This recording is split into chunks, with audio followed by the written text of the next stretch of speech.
এখন অনেকের ডায়াবেটিসটা খুব কমন একটা রোগ হয়ে দাঁড়াচ্ছে। সেক্ষেত্রে ডায়াবেটিস যাদের হচ্ছে বা যারা ডায়াবেটিসে ভুগছে তাদের কি ধরনের খাওয়া দাওয়া করা উচিত? আর ডায়াবেটিস কি মানে শুধু মিষ্টি খেলেই জিনিসটা হচ্ছে? এটাও একটা খুব বড় কোয়েশ্চেন।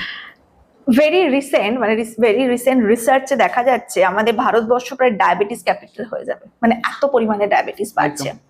সেটা প্রধানত মেটাবলিক ডিসঅর্ডার। আমরা জানি ইনসুলিন হরমোন সেখানে ঠিকঠাক কাজ করতে পারে না, তাই ডায়াবেটিস হয়।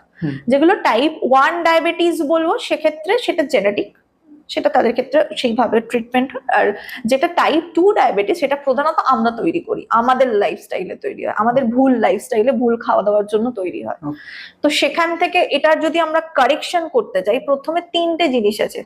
যাদের ডায়াবেটিস হয়ে যায় তাদের ক্ষেত্রে 3টে অ্যাসপেক্ট মেনটেন করতে। একটা হচ্ছে এক্সারসাইজ, যার কোনো রকম অল্টারেশন হবে না। নাম্বার 2 হচ্ছে ডায়েট। নাম্বার 3 হচ্ছে মেডিকেশন। মেডিটেশন অনেক কাজ করে। মেডিকেশন ওকে, এই 3টে অ্যাসপেক্টে ডায়াবেটিসের ট্রিটমেন্ট হয়। 1 নাম্বার হরমোন কন্ট্রোল করার জন্য বা অন্যরকম আদার্স যে সমস্ত প্যারামিটার্স বডি, সেগুলো কন্ট্রোল করার জন্য এক্সারসাইজ ইজ ভেরি ইম্পর্টেন্ট। কিছু না পারে অন্তত WHO রেকমেন্ডেশন অনুযায়ী ওয়াকিং, 4 থেকে 5 দিন ওয়াকিং করুন, সেটা অন্তত হবে 15 থেকে 20 মিনিটের জন্য। নাম্বার 2 হচ্ছে ডায়েট। ডায়েটটা মেনটেন করাটা খুব দরকার, কতটা খাচ্ছেন, কতটা পরিমাণে খাচ্ছেন, quality food is very important. And number 3 হচ্ছে মেডিকেশন বা ইনসুলিন, সেটা ডক্টর প্রেসক্রাইব করা। এবার ডায়েটের ক্ষেত্রে পার্টিকুলারলি যদি আমি বলি, সেক্ষেত্রে বলো মিষ্টি ডায়েট শুধুমাত্র যে ডায়াবেটিসের শত্রু সেরকম নয়। আমি এখনো অনেক ডায়াবেটিস পেশেন্ট থাকে যাদের কন্ট্রোল ডায়াবেটিস আছে কিন্তু তাদের মেডিকেশন চলছে, তাদের এখনো আমি রসগোল্লাটা রসটা চিপে এখনো তাদের খেতে বলি, কারণ ওইটার মধ্যে শুধু ছানাটাই থাকে। তো একদিন এইবার সে সেটা কি করে ম্যানেজ করবে? তখন আজকে কোনো অনুষ্ঠান বাড়িতে গেল, সে একটা রসগোল্লা খেলো, তারপরে সে কিভাবে ম্যানেজ করবে? রসটা চিপে যদি খায় তাহলে সে কিভাবে সেটা ম্যানেজ করবে? সে কতটা কার্বোহাইড্রেট কমাবে, কতটা সিরিয়াল প্রোডাক্ট কমাবে, এইটা তাকে শেখানো হয়, সেটাকে কাউন্সিলিং এর সময় তাদেরকে বলে দেওয়া হয়।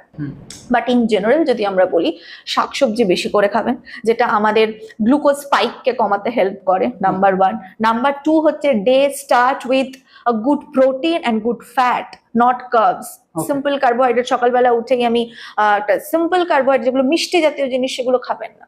প্রথমেই বলবো গুড নাটস দিয়ে, নাটসটাকে ভিজিয়ে রেখে কোনো ড্রাই ফ্রুটস দিয়ে সেটা আপনি খেতে পারেন। বা সকালে অবশ্যই বললাম যে প্রোটিন কিছু যেন রাখবেন, সেটা মিল্ক হতে পারে, সেটা এগ হতে পারে, সেটা ছানা হতে পারে, সেটা কার্ড হতে পারে, যে কোনো জিনিস সেটা রাখতে হবে। নাম্বার 3 বলবো কোয়ান্টিটিটা বুঝতে হবে। পেটটা ভরানোর জন্য আগে আমরা ভাতটা বেশি খাই, তারপর ডাল নিই, তারপর তরকারি নিই, ভাতটা মেখে খেতে যেটুকু লাগে সেটুকুই আমরা করি না, আমরা ভাতটা কম নেবো। সেই জায়গাতে পেটটা ভরানোর জন্য কি নেবো? 1 বাটি ডাল নেবো, আমি একটু সবজি নেবো, leafy vegetables is very good যদি তার কোনো ডাইজেশনের সমস্যা না থাকে। তারপরে কি নেবো? একটা স্যালাডস নেবো, এবং অবশ্যই প্রোটিনের কোনো আইটেম থাকবে, যে প্রোটিনটা সুগার স্পাইককে কমাতে হেল্প করে। আর বলবো অনেক রাত্রি করে খাবেন না, খাওয়ার টাইমিংটা এগিয়ে আনতে হবে, একটু অন্তত 8টা 8:30টার মধ্যে খেয়ে নেওয়ার চেষ্টা করতে হবে। বাট আমি বলবো না বিজি লাইফের মধ্যে সেটা পসিবল হয় সবসময়, বাট চেষ্টা করতে হবে যতটা আগে সম্ভব। এবং খাওয়ার পরে বাড়িতেই অন্তত 10 মিনিট একটু পাইচারি করা, একটু হাঁটা, এইটা অনেকটা সুগার কন্ট্রোল করতে হেল্প করে। এবং most important factor is sleep. ঘুমটা কিন্তু ইজ ভেরি ইম্পর্টেন্ট। আমি যদি বডি খুব স্ট্রেস থাকে, তাহলে কিন্তু কাজের প্রেশার হোক, যে কোনো কারণেই হোক, বডি যদি খুব স্ট্রেস থাকে তাহলে কিন্তু সুগার কন্ট্রোলে একটু প্রবলেম হয়। তো সেক্ষেত্রে বলবো রাতের ঘুমটা, যদি কেউ সাউন্ড স্লিপ ঘুমায়, সেক্ষেত্রে একটা গ্রোথ হরমোন রিলিজ হয় যে আমাদের বডির মেটাবলিজমটাকে ঠিক করতে হেল্প করে, সেক্ষেত্রে সুগার কন্ট্রোল অনেকটা